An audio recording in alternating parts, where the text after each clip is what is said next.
Main రాశి వారికి ఈ వారం చాలా అనుకూలంగా ఉంది. లాభాధిపతి వ్యయాధిపతి అయిన శని జన్మరాశిలో ఉన్నారు. ఏలినాటి శని నడుస్తుంది జన్మరాశిలో. జన్మరాశిలో శని వీరికి బలంగానే ఉంది. ద్వితీయాధిపతి భాగ్యాధిపతి అయిన కుజుడు లాభస్థానంలో ఉన్నారు. భూ సంబంధించిన వ్యవహారాలు సానుకూలంగా ఉంటాయి. వ్యాపారస్తులకు, రియల్ ఎస్టేట్ రంగంలో ఉన్న వారికి అనుకూలంగా ఉంటుంది. ఒక భూమిని కానీ ఇల్లుని కానీ కొనుగోలు చేయాలన్న మీ తాపత్రయం, పట్టుదల ఏదైతే ఉందో అది నెరవేరుతుంది. మనం ఒక చోట అమ్మాం, ఇంకో చోట ఇన్వెస్ట్మెంట్ చేయాలి, ఏదైనా సరే ఒక ఫ్లాట్ కొనాలన్న ఆలోచన ఏదైతే ఉందో అది ఒక కొలిక్కి వస్తుంది. శుభకార్యాల విషయమై చేయాల్సిన బాధ్యత ఏదైందో అది నిర్వర్తిస్తారు. చక్కగా అనుకూలమైన వరుడు కానీ వధువు కానీ వచ్చే అవకాశాలు గోచరిస్తోంది. వివాహ ప్రయత్నాలు చక్కగా చేసుకోవచ్చు. ముహూర్తాలు ప్రారంభమయ్యే ఈ నెల 18వ తారీఖు నుంచి. కాబట్టి శుభకార్యాలకు సంబంధించిన వ్యవహారాలు చాలా ఘనంగా చేయాలని ఆలోచనతో ముందుకుంటారు. కుటుంబ పరిస్థితులు చాలా అనుకూలంగా ఉంటుంది. అదేవిధంగా ద్వితీయాధిపతి అయిన కుజుడు లాభస్థానంలో ఉన్నారు. డబ్బులు చేదాకా వస్తాయి. దాన్ని సక్రమైన మార్గంలో పెట్టాలని యోచన చేస్తారు.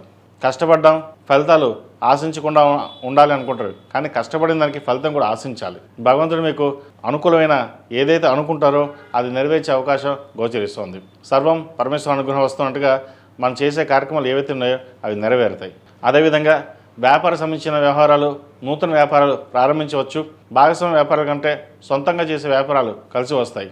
అదేవిధంగా సినీ కళా రంగంలో ఉన్నవారికి, కాస్మెటిక్స్, బ్యూటిషియన్స్, వైద్య రంగంలో ఉన్నవారికి అనుకూలమైన పరిస్థితులు గోచరిస్తోంది. విదేశీయాన ప్రయత్నం చేసేవారికి అనుకూలంగా ఉంటుంది. ప్రయత్నాలు ప్రారంభించవచ్చు. విదేశాల్లో ఉన్నవారికి గ్రీన్ కార్డ్, పిఆర్ కోసం చేసే ప్రయత్నాలు కలిసి వస్తాయి. ఒక్కొక్కసారి చేదాకా వచ్చి చేజారిపోయింది అని అనుకుంటాం. ఏం జరిగినా మన మంచికే, ప్రయత్నాలను బట్టి ఆపొద్దు. ఈ రాశిలో జన్మించిన స్త్రీలకు వృత్తి ఉద్యోగాల పరంగా సానుకూలంగా ఉంటుంది. ఆరోగ్యరీత్యా కూడా అనుకూలమైన పరిస్థితులు గోచరిస్తోంది. సంతానం మంచి అభివృద్ధిలోకి వస్తారు. కోర్టు వ్యవహారాలు కాస్త ఇబ్బంది పెడతాయి. అదేవిధంగా నూతన గృహం కొనుగోలు చేసే అవకాశం గోచరిస్తోంది. పేరు ప్రఖ్యాతలకు ఎటువంటి లోటు ఉండదు. కష్టం దిగిన ప్రతిఫలం కొంతవరకైనా లభించే దశగా గ్రహగతులు గోచరిస్తోంది. Skin allergy, stomach, indigestion, acidity ఇవి ఉండే అవకాశం గోచరిస్తోంది. ఆహార నియమాలు పాటించడం ఎంతైనా చెప్పదగిన సూచన. అదేవిధంగా ఏదైనా కొనుగోలు చేద్దామనుకుంటారు, వెనక లాగే వాళ్ళు ఉంటారు. మీ కష్టం తగిన ప్రతిఫలం కొంతవరకైనా లభించే అవకాశం గోచరిస్తోంది. అందరినీ గుడ్డిగా నమ్మి మోసపోవద్దు. అందరూ మన వాళ్ళే కదా, వాళ్ళు చెప్పింది విందామని అనుకుంటారు. కానీ అంతిమంగా మీరే నిర్ణయాలు తీసుకుంటారు.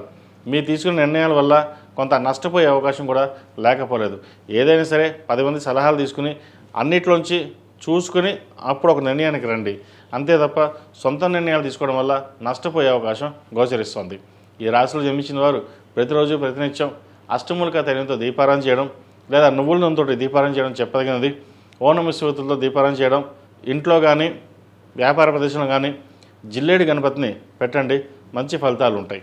అదేవిధంగా ఈ రాశిలో జన్మించిన వారికి కలిసి వచ్చే సంఖ్య 2, కలిసి వచ్చే రంగు తెలుపు.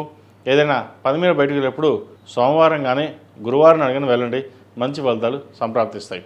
ఈ పూజస్టోర్.in పసుపు కుంకుమ నుంచి దేవత విగ్రహాల దాకా అన్ని రకాల పూజలు, వ్రతాలు, గృహప్రవేశం, హోమాది శుభకార్యాలకు కావాల్సిన పూజా సామాగ్రి అంతా ఒక్కొక్క క్లిక్ తోనే మీ ఇంటి వద్దనే పొందండి. ఈ పూజస్టోర్.in